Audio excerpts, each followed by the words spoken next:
Well, let's go now to Cape Town. Our reporter Abra Babier is there for an update ahead of Sona. Abra, good afternoon to you. Something I want us to start with, just to get a bit of clarity on that. On top of the much talked about deployment of the SANDF, there's now going to be at least 5,000 police officers deployed, and the DA has called this an insult to crime-ridden communities in the Cape. Is this an exaggerated number, Abra, or not?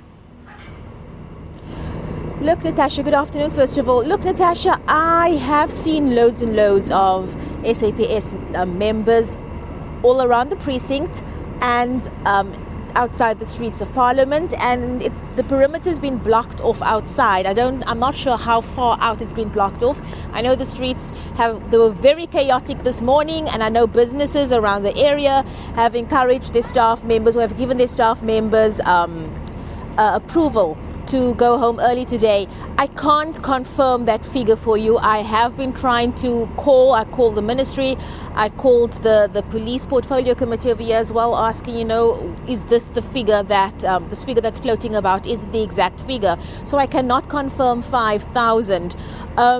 So we are still looking into that. But what I can say, there are loads of men and women in blue. It's not unusual. I mean, you do expect a certain amount of security at an event of this nature. But I have to say that this morning, what I saw this morning, it was a whole lot more stringent than what I've seen in previous years. Yeah, you'll see behind me the dog unit is going past.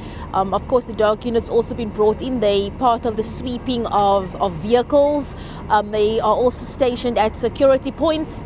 Another little bit of confusion that happened this morning is that vehicles coming in to park, we were directed to an area that we're not accustomed to, because that whole sweeping the area where there's the security sweep, that's what they call it, that's moved to another location. So that also caused a bit of a backup in terms of traffic, and people who I was meant to interview this morning, they were late getting here because of the strict security. So yes, we're not sure exactly how many police members themselves have been deployed.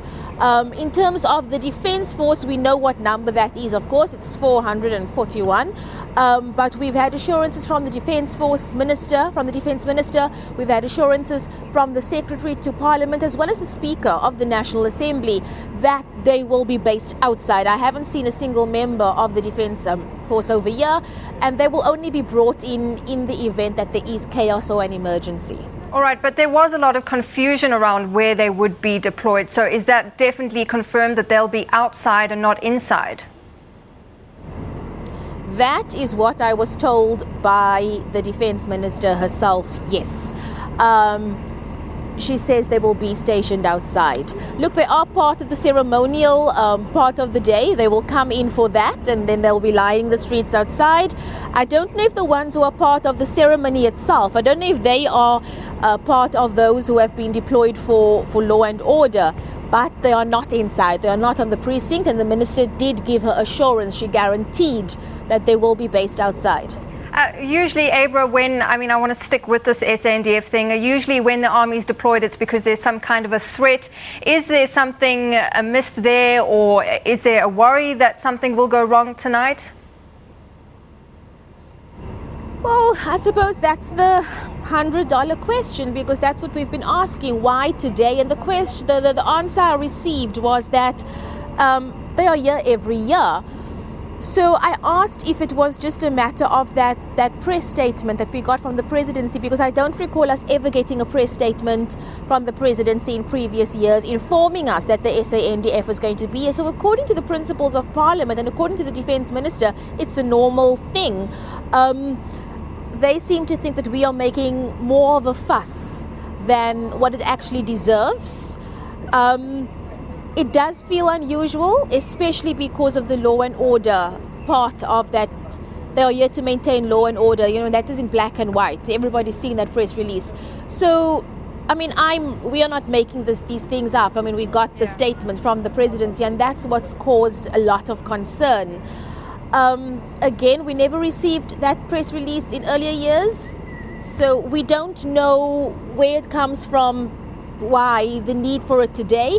What I can tell you is the EFF have indicated that they I don't want to say they don't plan to sit through the sitting, because they haven't indicated exactly what their strategy is, even though we asked them. All that they said was that they, like all other parties, have expectations, and the only expectation is for the president to resign today.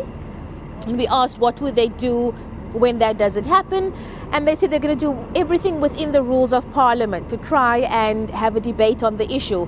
And I don't see how the Speaker of the National Assembly or the Chair of the NCOP is going to allow that. So obviously, in the event of them being rejected, their request being rejected, we can only wait to see how they are going to be responding to that. All right, and then after a bit of trouble, it seems that journos will be allowed into the precinct as usual. Tell us a bit about that. Well, we have not they haven't indicated anything otherwise. I don't have my tag with me right now, but with all the media, we've been issued with tags, red tags. It says Media Square. I still don't know where the Media Square is. I've been asking since Monday where the Media Square is. I still don't know where the Media Square is. For now, we are moving around freely. Nobody stopped us. Behind me, there is I don't know if my cameraman can show you, but behind me, there is a red rope, which is also part of the proceedings. What I was told earlier, there was support staff putting up the rope, and what I was told is that we won't be allowed on the other side of the rope. That will be confined to this area, but I assume that's only for the procession, because when there is a procession, we are only allowed this side. I would like to believe that nobody's going to stop us from trying to go over to actually do our work. But during the procession itself, I can understand why they would want us on this side. But that would mainly be further down in front of the National Assembly. I don't see why we would be restricted over here. So again, it's a waiting game. We even got a message from the PGA. For that matter, the PGA has sent a message to all its members to say that if any journalist is in any way impacted or stopped from doing his or her job, he or she should let the PGA know as soon as possible so that this matter can be reported. So all we have to do, things have been going smoothly. Nobody has stopped us from doing our work up until this point. I'm carrying on as normal, so it's a waiting game. And I really hope that things are going to remain the same throughout the day. All right, thanks so much, Abra Babier, live from Parliament, just giving us an update ahead of Sona tonight. We'll get more from Abra and her colleagues live from Parliament.